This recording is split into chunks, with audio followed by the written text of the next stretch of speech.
Now अब हम यहाँ पे डिस्कस करते हैं टाइप थर्ड इंटीग्रल, और ये है हमारे पास integral infinity to R D x divide by x power four. So which is equal, ये आएगा direct integral of infinity, lower limit है इन्फिनिटी, अपर लिमिट है आर, और यहाँ पे X to the power four जब हम इसको न्यूमिनेटर में ले आएंगे ये आएगा X to the power minus four, और ये D X as it is. So अब हम यहाँ पे यूज करेंगे we know that integral of x to the power n d x which is equal x to the power n plus one divide by n plus one आता है यहाँ पे, और यहाँ पे एन की जगह यहाँ पे पुट करेंगे यहाँ पे माइनस फोर, सो ये आएगा minus four plus one divide by minus four plus one, so which is equal ये आएगा यहाँ पे एक्स टू द पावर, और एन की जगह पुट करेंगे माइनस फोर, लेकिन यहाँ पे है प्लस वन डिवाइड बाई आएगा ये माइनस फोर प्लस वन, और यहाँ पे है lower limit infinity, upper limit है R, which is equal to X to the power minus four plus one, ये आएगा यहाँ पे माइनस थ्री डिवाइडेड बाई आएगा यहाँ पे माइनस थ्री, और यहाँ पे ये इन्फिनिटी टू आर इसको एज इट इज यहाँ पे रखते हैं। सो विच इज इक्वल यहाँ पे है ये जो है माइनस है इसको हम बाहर लिखते हैं, ये आएगा minus one divide by three, और यहाँ पे है एक्स टू द पावर ये माइनस थ्री, जब हम इसको डिनोमिनेटर ले आएंगे ये आएगा X to the power plus three, और यहाँ पे infinity to R as it is, which is equal to ये minus one by three as it is. अब हम यहाँ पे यूज करेंगे upper limit minus lower limit, यानी अब हम यहाँ पे एक्स की जगह पुट करेंगे पहले आर, सो ये आएगा one divide by r raise पर थ्री, फिर माइनस वन डिवाइड बाई और अब हम यहाँ पे लोअर लिमिट यूज करेंगे इन्फिनिटी, मीनस एक्स की जगह पुट करेंगे इन्फिनिटी, ये आएगा इन्फिनिटी क्यूब। सो ये आएगा minus one divide by three of ये है one divide by r cube, we know that one by infinity आएगा यहाँ पे zero, because we know that one divide by zero हम यहाँ पे लेते हैं इन्फिनिटी, और वन बाई इन्फिनिटी आएगा हमारे पास zero, so which is equal ये आएगा माइनस वन इंटू वन, ये आएगा यहाँ पे minus one divided by three into r cube, ये आएगा three times r cube. So ये आया हमारे पास, देयरफॉर ये हमारे पास एक स्टैंडर्ड रिजल्ट आया है integral infinity to R D x divide by x power four, ये आएगा minus one divide by three r raised power three.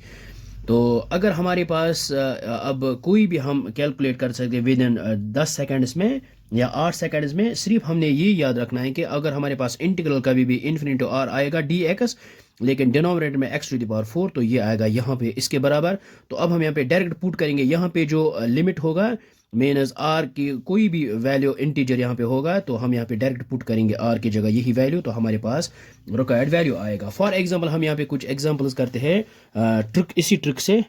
सो मान लीजिए यहाँ पे कुछ एग्जांपल्स लेते हैं हम। एग्जांपल फर्स्ट है हमारे पास infinity integral of infinity to three D x divide by x power four. So अगर हम यहाँ पे इस स्टैंडर्ड के साथ कंपेयर करेंगे तो हमारे पास आर इज इक्वल थ्री, तो ये आएगा minus one divide by three into r की जगह पुट करेंगे यहाँ पे थ्री, लेकिन यहाँ पे है क्यूब, ये आएगा minus one divide by three into three, ये आएगा 27। So which is equal minus one divide by three into seven आएगा यहाँ पे 21, टू आएगा कैरी, थ्री इंटू टू आएगा सिक्स, सिक्स प्लस टू ये आएगा 8। सो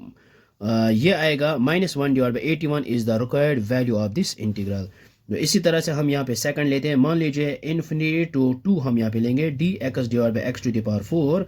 सो ये आएगा minus one divide by compare करेंगे स्टैंडर्ड के साथ, सो आर की जगह पुट करेंगे यहाँ पे टू डायरेक्ट, सो ये आएगा minus one divide by three into r की जगह पुट करेंगे टू, लेकिन यहाँ पे है cube, so which is equal minus one divide by three into two का क्यूब आएगा यहाँ पे 8, so minus 1 divided by 3 into 8 which is equal to 24, so minus 1 divided by 24 is the required value of this integral। so और एक लेते हैं यहाँ पे last example. so next last example लेते हैं infinity to 10 dx divided by x power 4, so ये आएगा minus one divided by 3 into और r की जगह पुट करेंगे यहाँ पे 10, so ये आएगा 10 का whole cube, so which is equal to minus 1 divided by 3 into 10 का क्यूब, ये आएगा 1000, so which is equal to minus 1 divided by 3 into 1000, ये आएगा 3000। so this is the required value of this integral। so यही आपने shortcut याद रखना है, ये एक स्टैंडर्ड लिमिट हमारे पास, स्टैंडर्ड इंटीग्रल आया है हमारे पास, ये बहुत ही आसान है। सो आई होप आपको ये समझ में आया होगा, ये बहुत ही आसान है। So thanks for watching this video.